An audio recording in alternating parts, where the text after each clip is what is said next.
நாக்க போடுங்கிற மாதிரி ஒரு கேள்வி. எல்லாம் நம்ம ஊரு.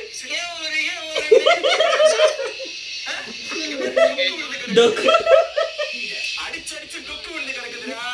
என்னடா உருப்படுறா. 10 பைசைக்கு பிரயோஜனம் இல்ல. கஞ்சா அடிச்சு சுத்திட்டு இருந்தீங்கன்னா நீ எனக்கு கஞ்சா இல்லையா? அவர் பயங்கரமா பேசினாரு. வீடியோல போட்டு நீ இழுத்து இருந்தது பார்த்த கண்ணு என்னடா இந்த மஞ்சள் எப்போ சரக்கு அடிப்பியா? பெருமையா? சிவனே இங்க வர டூரிஸ்டர்ஸ் கிட்ட நீ ரவுடிசம் பண்றது பெருமையா? குடிக்கிறதுக்கு ஒரு குடிக்க வேணாம்னு சொன்னா பிரச்சனை கிடையாது. எல்லாருமே குடிக்க வேணாம்னு சொன்னா பிரச்சனை கிடையாது. இல்ல எங்க ஊர்ல வந்து இது பண்றியான்னு கேட்டேன்.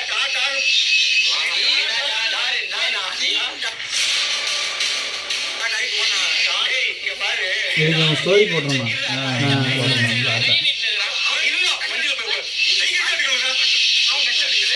அவன் கஞ்சா அடிக்கலையே. அவங்க அடிக்கலையே, அவன் அடிக்கலையே.